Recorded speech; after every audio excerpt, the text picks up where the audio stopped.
राम राम, बहुत स्वागत आप सभी का एक बार फिर से खंडवा डिफेंस फैक्ट पर।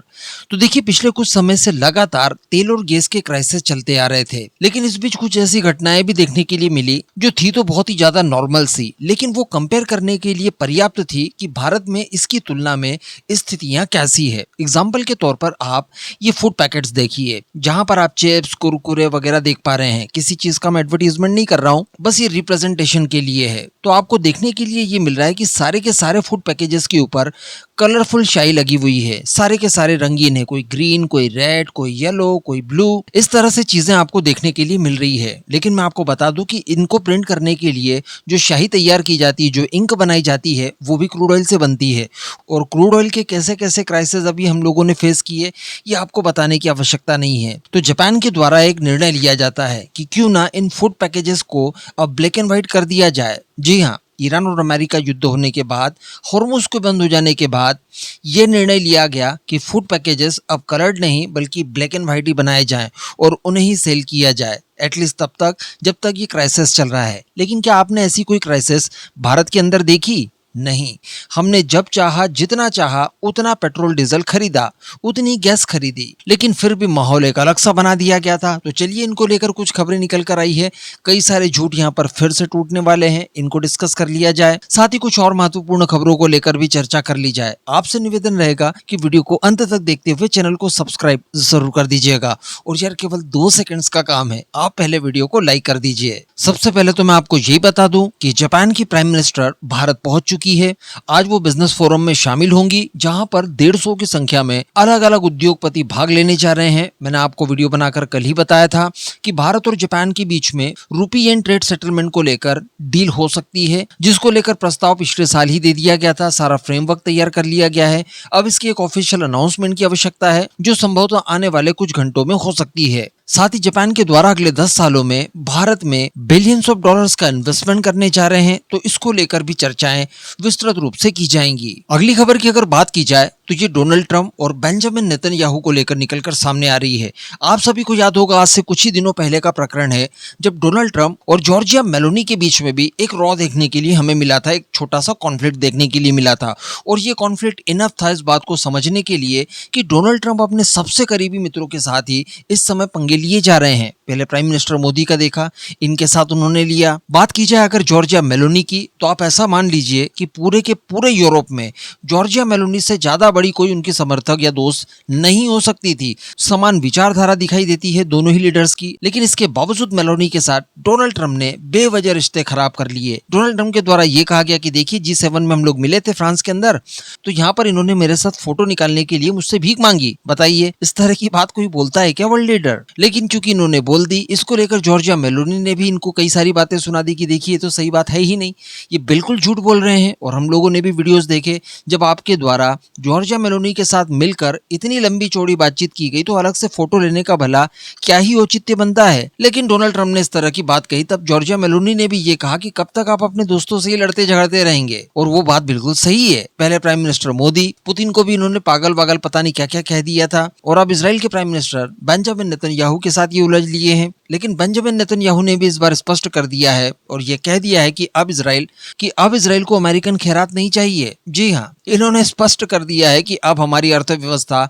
उतनी छोटी नहीं रही है कि हमें आपकी आवश्यकता रहे। इजराइल अमेरिका की आर्थिक मदद के बावजूद अपने आप को संभाल सकता है। एक्चुअली हम लोग पिछले कुछ समय से लगातार देख पा रहे हैं कि ईरान मामले को लेकर जिस तरह का बर्ताव अमेरिका अपना रहा है, स्पेशली डोनाल्ड ट्रंप, ये काफी ज्यादा बचकाना है और इससे इजराइल की लिटरली सांसें रुकी हुई है। इजराइल का जो मकसद है वो हम सभी जानते हैं। ये युद्ध शुरू ही इवन इस वजह से हुआ कि ईरान की जो न्यूक्लियर क्षमताएं हैं उन्हें डिस्ट्रॉय किया जाए, उसकी मिसाइल क्षमताओं को डिस्ट्रॉय किया जाए, ताकि भविष्य में वो किसी प्रकार के वेपन्स ऑफ मास डिस्ट्रक्शन ना बना पाए और इजराइल अमेरिका या बाकी के देशों के ऊपर वो अटैक ना कर पाए। लेकिन यहाँ पर वो मकसद तो पूरा हुआ ही नहीं है। लेकिन डोनाल्ड ट्रंप चाहे जब युद्ध छेड़ देते हैं, चाहे जब पीस डील कर लेते हैं, तो इन सब चीजों से इजराइल बिल्कुल भी खुश नहीं है। Israel full and final solution चाहता है, और अगर इजराइल के पॉइंट ऑफ व्यू से देखा जाए तो उसका सोचना गलत है भी नहीं। तो इस वजह से दोनों ही वर्ल्ड लीडर्स के बीच में तकरार बढ़ी और वो यहाँ तक आ गई कि सबसे ज्यादा प्रो इजरायली अमेरिकन राष्ट्रपति को भी अब इस तरह की बातें सुननी पड़ रही है कि देखिए, इजराइल अब अमेरिकन खैरात के ऊपर नहीं रहना चाहता,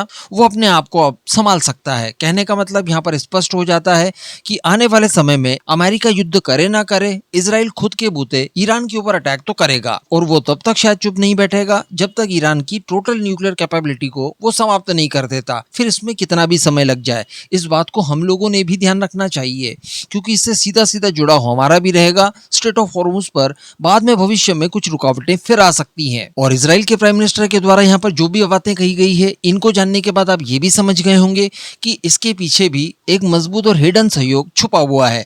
तभी इतनी बातें बेंजामिन नेतन्याहू कह रहे हैं, और वो संभवतः भारत की मदद है। मैं आपको पिछले कई महीनों से लगातार अलग अलग वीडियोस के माध्यम से अलग अलग खबरों को बताते आ रहा हूं कि इजराइल के लिए भारत नया अमेरिका बनने के लिए तैयार है। भारत की तरफ से कई सारे आश्वासन दिए गए होंगे, जिसमें इनकी फूड सिक्योरिटी हो गई, इनके यहाँ वर्कफोर्स की बात की जाए वो पहुंचाने की बात हुई, इनके गोला बारूद हथियारों का निर्माण करना हो, ये सारी कुछ चीजें भारत इन्हें आसानी से करके दे सकता है। अगर अमेरिका का इतना बड़ा एक अल्टरनेटिव इजराइल को मिल जाता है तो निश्चित तौर पर इजराइल को भी बैलेंस बनाने में सहयोग होगा। लेकिन अब बात कर ली जाए आज की मेन खबर को लेकर। जी हाँ, देखिए, हर महीने की तरह जून मंथ की रिपोर्ट भी निकलकर सामने आ गई है, जिसमें भारत के द्वारा जो क्रूड ऑयल इंपोर्ट किया गया है इसको लेकर विस्तृत जानकारी दी गई है।